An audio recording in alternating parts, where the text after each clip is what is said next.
Ladies and gentlemen, boys and girls, this is a video I didn't want to quite do yet, but due to a lot of problems and delays, I'm forced to. That is right. Today we're going to be reviewing and talking about this QS165 V2. And y'all already know what this means. Project incoming. Now, like I said, I didn't quite want to do this video yet due to a couple of problems and delays.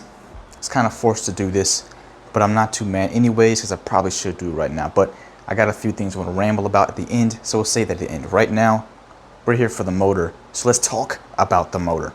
So if we go to QsMotors, they'll go ahead and tell you that this motor works at a working voltage of 72 volts, and that'll give you a rated power of 5,000 watts and a peak power of 10,000 watts. Looking at the RPMs, we see a no load RPM of 5,000 all the way up to 6,500. I'm sure you get that with flux field weakening. Then, with all that power being used, you get a max torque of 48 Newton meters at a proclaimed 450 amps peak. 48 Newton meters is about 35.4 foot-pounds of torque. And let's remember, you may say, that's not much, but that's just the motor. At least that's what I assume, since the motor is what QS is not only showing you, but selling you.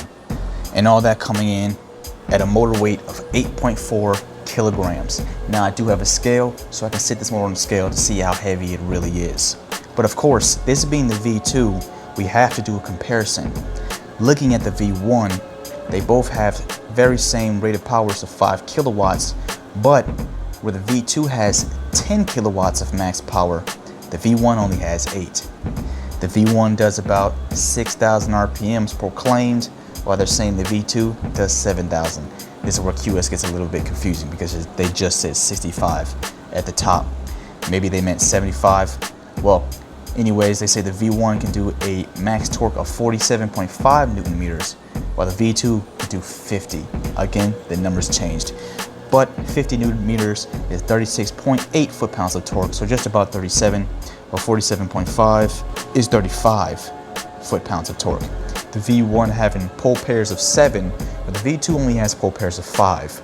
Well, that'll come from the fact of not only is there a power difference between the V2 and the V1, a lot of that stems from the fact that there's also some internal differences, okay?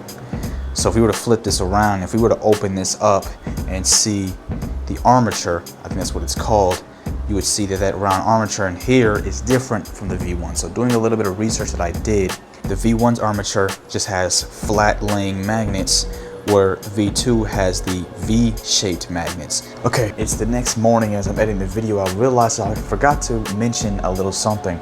So with this motor, I didn't explain why they did the V-position magnets. I think the main reason for that is it gives it more torque, which is exactly why the QS13870H, all 370Hs from the V1, 2, and the V3, the one with the gear reduction, all the way to the 90H. And I think even the QS18090H has those V-position magnets. And now one more thing I just found out about this rotor, the armature on the V2 motor.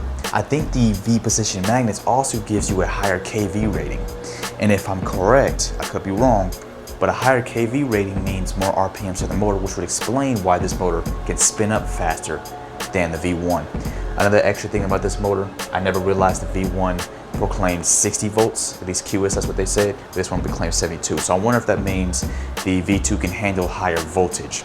But moving on from the armature, I want to talk about the stator, because using my eyeballs and again seeing a few comments and other stuff about the V2, I'm pretty sure the stator has more wires on the winding, more copper. So the best way I can explain that is, remember my first battery build, any returning viewers? That was a 540 amp battery build for Project SB, the original Project SB, after I got scammed. Man, AliExpress just keeps zipping my money. Well, that 540 amp battery used 6-gauge wire. I bought 4-gauge wire, but it turns out that the 4-gauge wire was a little sized down. So it's pretty much 6-gauge. Regardless, that 6-gauge wire handles the 540 amps pretty goddamn good. But my most recent battery build for Project SB 2.0, that was a far bigger battery at 945 amps. No way this wire was going to be able to properly handle 940 amps without getting excessively hot or possibly causing a fire. So what did I do? I stepped up and used 2-gauge wire. Look how much thicker that is. This 2-gauge wire will handle those 940 amps just fine, just perfectly, without getting excessively hot like the 6-gauge wire would and causing some failures. So best way I can explain it, going back to the motor, if we had 14 kilowatts running on this V2 and 14 kilowatts running on the V1, the V2 would stay cooler, whether it be a big margin or a small margin. Regardless, it would stay cooler because it has more copper to handle that power. And of course, it could pick up more power because of its thicker windings. But of course, we're not quite done talking about the specs because we only mentioned what QS said these can do. And we all know that QS underrates the motors and that they can actually do more than what the company proclaims. Now, me having the motor on my desk, just like my last 2 reviews on my last 2 motors, I can only use the research that I found. And using Electro and Company's findings, the E&C findings, they'll tell you that this motor can get, with flux field weakening, an RPM of 7,500 plus unloaded, compared to QS's proclaimed 65, 7,000, whichever one. But not only that, E&C has their findings of the fact that this motor can do 22 kilowatts of burst power. That's 12,000 more than 10. So once again, this motor is much stronger than what QS will proclaim. But now that we got the main and major specs out the way of this motor, it's time to see how heavy is it really and how heavy is it in pounds. Let's find out.